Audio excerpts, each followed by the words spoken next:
Hello everyone, welcome to the Manu Law classes in the session of daily news analysis. Today is 17th of December 2024. I am Naresh Sharma going to discuss with you the current affairs of the day. First of all, we are going to have some questions based on the previous day session. So let's revise the previous day session with the help of MCQs. So the first question is, when was the Shenzhen area established? कल हमने Shenzhen area के बारे में discuss किया था और Shenzhen area में दो नए कंट्रीज अभी इंक्लूड होने वाले हैं. So it's a important event. So इसका आंसर है 1995. वेरी बेसिक क्वेश्चन है और ये क्वेश्चन पहले भी कई बार आया हुआ है शेंजन एरिया के रिगार्डिंग में. How many European countries comprise the Schengen area? तो शेंजन एरिया में अभी फिलहाल की हम बात करें तो 29 नेशंस इसमें है, जो कि काफी कंट्रीज हो जाते हैं कि वहां पर बिना वीजा के आप इजीली मूव कर सकते हो. Which of the following not a member country of the Schengen area? So देखो, आइलैंड है, नॉर्वे है, लिंकस्टाइन है, but United Kingdom is not the member of Schengen area.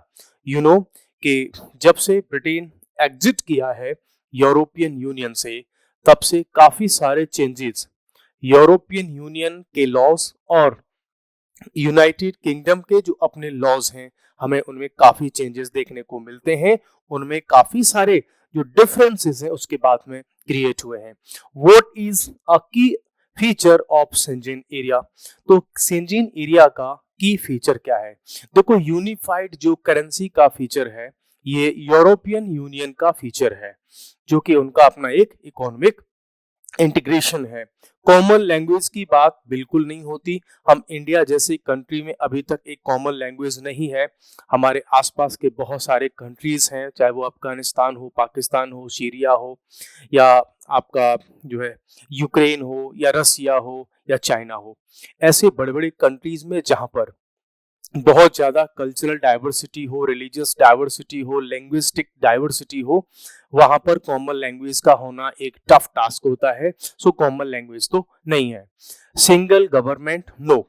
अभी तक वर्ल्ड में कहीं पर भी ऐसा नहीं है कि मल्टीपल कंट्रीज अपनी एक सिंगल गवर्नमेंट रखते हो. हाँ, इसका जो फीचर है वो है free movement without passport checks.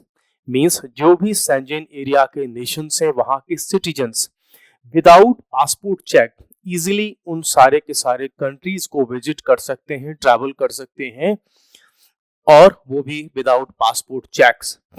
Next question है, which countries are set to become full members of the Schengen area from next month? तो आने वाले मंथ से ऐसे कौन कौन से कंट्रीज हैं जो शेंजन एरिया में अपने आप को इंक्लूड करने वाले हैं? और क्या ये क्रोएशिया और स्लोवेनिया? नो. हाँ, ये दो नेशन हैं, रोमानिया और बल्गारिया. बाकी कंट्रीज तो पहले से ही शेंजन एरिया के मेंबर्स हैं. So guys, these were the questions based on the previous day session. Now let's start with the current affairs of the day. Modi takes up regional security with Disha Nike. क्या है ये सब? आइए थोड़ा सा देख लेते हैं. ये हमारे पास में पिक है, ये है दिशा नायके श्रीलंका से. इधर इंडिया के प्राइम मिनिस्टर हैं मिस्टर नरेंद्र मोदी. तो श्रीलंका के जो प्रेसिडेंट जिनका नाम है अरुण कुमार दिसानायके, अनुरा कुमार दिसानायके, इन्होंने प्राइम मिनिस्टर के साथ में भी मीटिंग की और इनके लिए राष्ट्रपति भवन में प्रेसिडेंट हाउस में एक स्पेशल डिनर भी रखा गया था.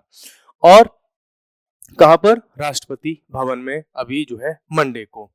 अब जब से श्रीलंका में नई गवर्नमेंट बनी after new elections, because Sri Lanka काफी टाइम से इकोनॉमिक क्राइसिस के फेज से गुजर रहा था, उसके बाद से पहली बार वहां के प्रेसिडेंट इंडिया की विजिट पर आए हैं और इसके बहुत सारे सिग्नल्स भी हमें देखने को मिलते हैं. उनको हम अभी एक एक करके देखेंगे कि क्या क्या हमारे इसमें की डिस्कशंस थे. आइए देख लेते हैं. सबसे पहला हमारा जो डिस्कशन था वो सिक्योरिटी पर था. तो जो प्रेसिडेंट हैं श्रीलंका के, उन्होंने एक अश्योरेंस दिया, और ये अश्योरेंस प्रीवियस, अगर हम 6 मंथ्स और 8 मंथ्स का थोड़ा सा हिस्टोरिकल बैकग्राउंड देखें इंडिया और श्रीलंका और चाइना के एक जो है ट्रायंगुलर रिलेशनशिप का। तो हुआ क्या है कि रिसेंट मंथ्स में, ईयर्स में, जो श्रीलंका है वो चाइना की थोड़ा सा पास गया है, उनके रिलेशंस में काफी प्रॉक्सिमिटी आई है। उसी में क्या हुआ था कि चाइना का एक शिप श्रीलंका के पोर्ट पर आकर के काफी टाइम तक रहा था, उसने वहां पर विजिट किया था, जिसको कि इंडिया ने वो जो है उसको अपोज किया था। अब श्रीलंका के जो प्रेसिडेंट जब यहाँ आए हैं तो उन्होंने एक स्टेटमेंट दिया और कहा कि Sri Lanka would not allow its territory to be used against India. India के अगेंस्ट में हम अपनी टेरिटरी को यूज नहीं होने देंगे, चाहे वो टेररिज्म हो या कोई कंट्री हो। तो एक्चुअली ये एक डिप्लोमेटिक लैंग्वेज है जो कि सिग्नल देती है कि भाई हम चाइना को अब श्रीलंका में बहुत ज्यादा स्पेस नहीं देंगे इंडिया के अगेंस्ट में। इकोनॉमिक असिस्टेंस पर भी डिस्कशन हुआ। So India promised to continue grants assistance to Sri Lanka to help it overcome economic challenges. तो इंडिया ने भी इनको अश्योर किया कि तुम भाई चाइना से थोड़ा सा डिस्टेंस बनाओ, हम आपको इकोनॉमिक ग्रांट्स भी कंटिन्यूस रखेंगे और आप भी मौज करना। मेजर अनाउंसमेंट्स क्या क्या हुए हैं इस सब में? नंबर 1 हुआ है conversion of loans to grant. जो पहले गवर्नमेंट ऑफ इंडिया ने श्रीलंका को लोन दे रखे थे, आप सब जानते होंगे कि लोन और ग्रांट्स में डिफरेंस होता है, नहीं पता तो ये मैं बता देता हूँ। लोन जो होता है उस पर एक इंटरेस्ट रेट होता है और वो एक टाइम बाद रिटर्न करना होता है। बट ग्रांट्स की जब हम बात करते हैं तो ग्रांट्स तो ऐसे समझ लो कि मुफ्त में दे दिया, जाओ भाई तुम अपने काम चलाओ, कभी वापस मत करना। तो इंडिया ने क्या इंडिकेशन दिया है कि आप चाइना से थोड़ा डिस्टेंस बनाओगे तो हमने जो आपको लोन दे रखा है हम आपको दान कर देंगे, जाइए एंजॉय कीजिए। Energy and digital cooperation. So both leaders agreed to expedite cooperation in energy and digital infrastructure. So energy sector, चाहे वो इलेक्ट्रिसिटी की बात हो जिसमें wind energy, solar energy, nuclear power या कोल जो एनर्जी है, उन सब में हम कोऑपरेशन करेंगे। और जो डिजिटल इंफ्रास्ट्रक्चर है, मींस जो डिजिटल कनेक्टिविटी है, चाहे आपके वो डिजिटल अरेस्ट जैसे फ्रॉड हो या जो इकोनॉमिक ट्रांजैक्शंस हो, जैसे इंडिया का यूपीआई हो गया या हमारा भीम पे हो गया, ऐसे ट्रांजैक्शन से रिलेटेड जो कोऑपरेशन है वो इंडिया और श्रीलंका के बीच में और ज्यादा एक्सपेडाइट हो जाएगा, स्पीड अप हो जाएगा। स्पेसिफिक प्रोजेक्ट्स क्या क्या हैं जिन पर बात हुई है? उनमें हमारा मेन बात हुई है एनर्जी प्रोजेक्ट्स पर, कि हमारी जो पार्टनरशिप है वो एनर्जी प्रोजेक्ट्स में including connecting to a common grid. Energy की जब बात आएगी तो हम इंडिया और श्रीलंका की बात करते हैं, कहते हैं कि हम इलेक्ट्रिसिटी की कॉमन ग्रिड से भी कनेक्ट करने में हम एक दूसरे को कोऑपरेट करेंगे और India Sri Lanka multi product pipeline भी बनाएंगे जो कि अभी कंटिन्यूस है। और ये मल्टी प्रोडक्ट पाइपलाइन जैसे नॉर्मली पाइपलाइन होती है तो या तो वो क्रूड ऑयल के लिए होती है, डीजल के लिए होती है या गैस पाइपलाइन होती है, हम ऐसी मल्टी प्रोडक्ट पाइपलाइन पर भी इंडिया और श्रीलंका वर्क कर रहे हैं कि सेम पाइपलाइन से एलएनजी की भी सप्लाई हो सकती है, उससे जो है क्रूड ऑयल है उसकी भी सप्लाई हो सकती है, या हम कहें लिक्विड की भी सप्लाई होगी और गैस की भी सप्लाई होगी। तो इस पर हमारा काम चल रहा है। ग्रांट का एक्सटेंशन, इंडिया ने कहा है कि हम आपको 20.66 मिलियन की ग्रांट सेटल कर देंगे, हम दे देंगे। मीन जो लोन वोन आपका है, आप जो कर्ज में है, डेब्ट में है, उसके लिए हम आपको $20 मिलियन का ग्रांट दे देंगे, आप अपने कर्जे चुका लो, ठीक है। अब एक्चुअली में ये भी एक डिप्लोमेटिक लैंग्वेज है और एक सिग्नल है श्रीलंका के लिए प्लस वर्ल्ड के लिए, बिकॉज श्रीलंका काफी टाइम से चाइना की डेप्ट ट्रैप पॉलिसी है उसमें फंसा हुआ है। मींस चाइना की डेप्ट ट्रैप पॉलिसी क्या है? वो पहले देता है लोन और अच्छा खासा लोन बांटता है बहुत सस्ते रेटों पर, और ये देख लेता है कि ये कंट्री आने वाले फ्यूचर में ये रिटर्न नहीं कर पाएगा। जब वो रिटर्न नहीं कर पाता है तो फिर उससे कहता है अपना ये पोर्ट हमें दे दो, अपना ये प्रोजेक्ट हमें दे दो, अपने वाले इस लैंड पर हमको इंडस्ट्रीज लगाने की परमिशन दे दो 100 ईयर्स के लिए। सो इस मेथड को वो क्या करता है, यूज करता है। सो ऐसा काम होता है श्रीलंका और चाइना के बीच में। तो चाइना की जो डेप्ट पॉलिसी है उससे निकलने में इंडिया इसकी हेल्प कर रहा है। रीजनल सिक्योरिटी पर भी बात हुई, मैरीटाइम सिक्योरिटी की कैसे बात हुई कि इंडिया ने ये कहा इनडायरेक्टली कि भाई मैरीटाइम सिक्योरिटी पर आप काम कीजिए, चाहे वो रिसर्च हो और पोटेंशियल रिसर्च ऑफर्स पर श्रीलंका बोला तुम आपके यहाँ पर जो चाइनीज शिप आया था रिसर्च के नाम पर, बोला तुम करो रिसर्च, हम आपको ऑफर करते हैं कि आप रिसर्च करो, हम सारा फंडिंग वंडिंग भी आपको करवाएंगे, चाइना से डिस्टेंस बनाओ। चाइनीज शिप्स को लेकर के ही ये सारी की सारी बात हुई। तो श्रीलंका ने अभी कंप्लीटिंग 1 ईयर हुआ है उस चाइनीज शिप की जो बात हुई थी, तो श्रीलंका ने भी इंडिकेशन दे दिया कि जो पहले हो गई गलती सो ठीक है, अब हम आगे से इंडिया के साथ में ही काम करेंगे और चाइना को हम अपने साथ में बहुत ज्यादा एंगेज नहीं करेंगे। अडानी ग्रुप के प्रोजेक्ट पर भी बात हुई कि अडानी ग्रुप का जो प्रोजेक्ट इन श्रीलंका में चल रहा है उनका भी हम रिव्यू करेंगे और कैसे उसको हम आगे बढ़ा सकते हैं। एक जो हमारा इंडिया और श्रीलंका का एक कंटिन्यूस रहने वाला इश्यू, ये 2 इश्यू हैं हमारे साथ जो हमेशा रहते हैं। एक तो है फिशरमैन के राइट्स। देखो श्रीलंका और इंडिया दोनों की जो फिशरमैन हैं, उस साइड के फिशरमैन कभी इंडिया की बाउंड्री में आ जाते हैं और इंडिया वाले उधर की तरफ चले जाते हैं, क्योंकि ओशियन में कोई ऐसी बाउंड्री तो होती नहीं कि आपको पता चल जाए कि अब आप पानी में किसके एरिया में हैं। ये गलती दोनों साइड से होती रहती है। तो ये इश्यू हमारा कंटिन्यूस चलता रहता है। और तो इन्होंने ये कहा है कि discussions on dealing with Indian fisherman assure trespassing into Sri Lankan waters in humanitarian manner. ये कहा कि भाई हम इसको इलीगल या इसको हम पायरेसी या कोई टेररिज्म या कोई बहुत बड़ा अपराध ना मान करके, जब इंडिया के लोग उधर की तरफ अगर चले जाएं और श्रीलंका के फिशरमैन अगर इंडियन वाटर्स में एंटर कर जाएं, तो हमको ह्यूमैनिटेरियन मैनर में हम उनको डील करेंगे। ऐसे नहीं करेंगे कि यार ये कोई बहुत बड़े अपराधी है, वो अगर आ गए तो उनको सीधा छोड़ करके इधर वापस कर दो और इधर वालों जो है हम उनको वापस कर दें। एक इश्यू जो हमारा बहुत लंबे समय से चल रहा था वो है बॉटम ट्रॉलर्स का। हमने उसको जो है लास्ट डे सेशन में देखा था कि बॉटम ट्रॉलर्स को लेकर के श्रीलंकन जो अथॉरिटीज हैं वो ये कह रही हैं इंडिया से कि आप जो बॉटम ट्रॉलर्स हैं उनका यूज बंद कर दीजिए, बिकॉज इससे बहुत ज़्यादा हैबिटाट लॉस हो रहा है, जो ओशन के फ्लोर्स पर बायोडाइवर्सिटी है उसका। तो उन्होंने इंडिया ने कहा कि ठीक है हम इस पर भी काम करेंगे।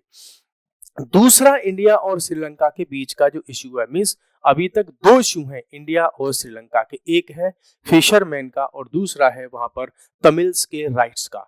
ठीक है, इंडिया ने उन अपने कंसर्न्स श्रीलंका को बताए हैं कि देखो भाई तमिल के जो पीपल हैं श्रीलंका में रहने वाले, उनका जो प्रॉब्लम है, उनके राइट्स का प्रॉब्लम है, उनके एस्पिरेशन का प्रॉब्लम है, चाहे वो लैंग्वेज की बात हो, उनको रिजर्वेशन की बात हो, उनकी रिप्रेजेंटेशन की बात हो, उसमें श्रीलंका उनके साथ में ठीक से काम करे, उनकी प्रॉब्लम्स को सॉल्व करे। क्यों? क्योंकि तमिलनाडु के तमिल्स और श्रीलंका के तमिल्स दोनों ही कल्चरली और एंसेस्ट्रल जो है फॉर्मेट में अगर हम बात करें एक दूसरे से कनेक्टेड है हमेशा। तो जब भी तमिल्स को प्रॉब्लम श्रीलंका में होती है तो इंडिया का जो तमिलनाडु है उसकी पॉलिटिक्स हमेशा उससे अफेक्टेड होती है।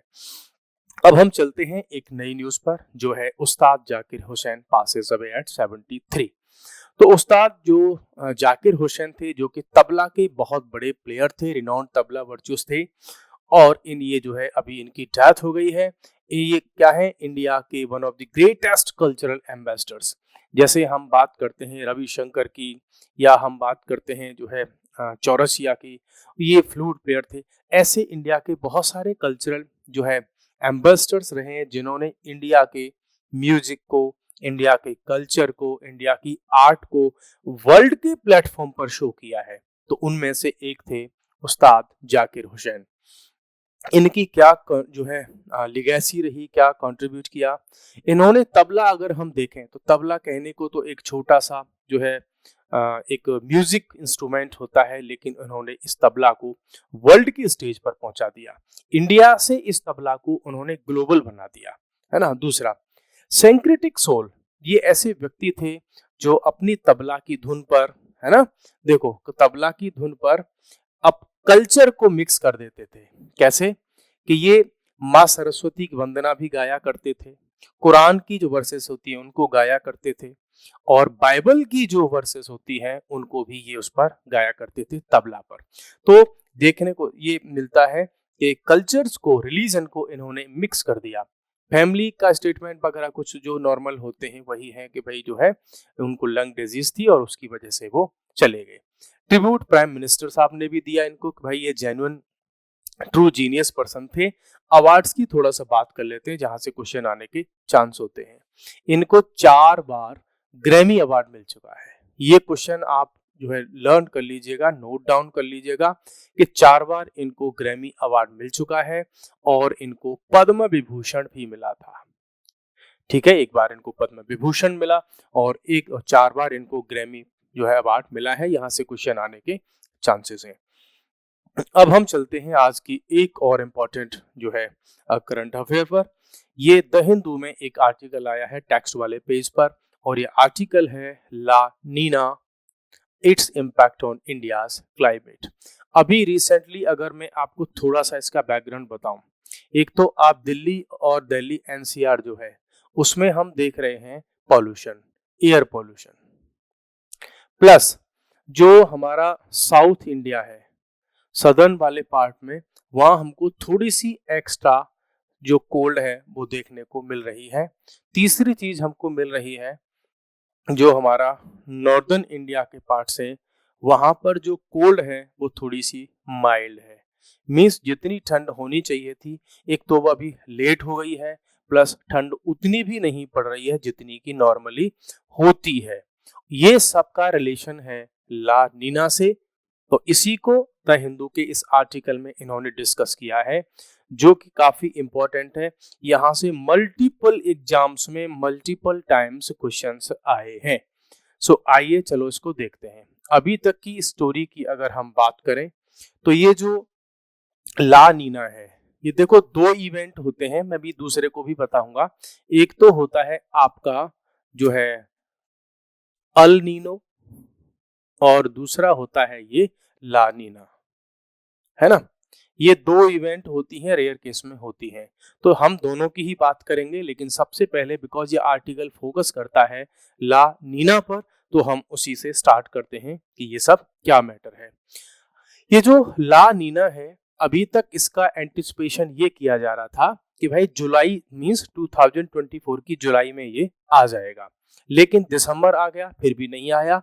अब एक्सपेक्टेशंस ये हैं कि दिसंबर एंड तक या जनवरी 2025 के आसपास तक ये आ जाएगा। और उसकी वजह से क्या हो रहा है कि ये नहीं आया है अभी तक, इसीलिए नॉर्दर्न इंडिया में ठंड थोड़ी सी कम है और डिले हो गई है। तो ये है इसका कंटेक्स्ट, यहां से स्टार्ट होता है ये आर्टिकल। अब जान लेते हैं कि भाई ऐसा क्या है जिसकी वजह से ठंड कम हो गई है। तो La Nina is a phase of El Nino southern oscillation. जो सदर्न ओशियन है उसमें कुछ इवेंट होती हैं अल नीना और ला नीना, उसी का एक फेज है। और इसका करेक्टर क्या होता है, ये क्या है एक्चुअली में, जब ये आता है तो ये cooler than usual Pacific temperatures between Indonesia and south America. होता क्या है, जब ला नीना आता है तो इस एरिया का जो इंडोनेशिया और साउथ अमेरिका है, इसके बीच का जो रीजन है, अभी मैप पे भी दिखाऊंगा आपको, उसका टेम्परेचर थोड़ा सा कम होता है। मींस ला नीना जब आएगा तो इंडोनेशिया और साउथ अमेरिका, इसके आसपास का जो पैसिफिक रीजन है, ओशियन का रीजन है, वहां पर टेम्परेचर नॉर्मल से कम हो जाता है। सो इसी को बोलते हैं हम ला नीना। और ये अपोजिट है किसके, अल नीनो के। अल नीनो में क्या होता है, अल नीनो में इंडोनेशिया, साउथ अमेरिका और इसके आसपास का जो ओशियन वाला रीजन है, उसमें टेम्परेचर नॉर्मल से थोड़ा सा ज्यादा हो जाता है। मींस हीट थोड़ी सी ज्यादा हो जाती है, वार्म टेम्परेचर हो जाता है, इसको बोलते हैं हम अल नीनो। तो ध्यान रखना, यहाँ से इनके डिफरेंस में हमेशा क्वेश्चन आता है कि ला नीना और अल नीनो में डिफरेंस क्या है। तो ला नीना जो अभी हम देख रहे थे, ला नीना में टेम्परेचर कम हो जाता है और अल नीनो में टेम्परेचर इंक्रीज हो जाता है। कौन से वाले रीजन में, इंडोनेशिया और साउथ अमेरिका के बीच वाला जो ओशियन का रीजन है उसमें। सो ये है आपका डिफरेंस बिटवीन अल नीनो और ला नीना।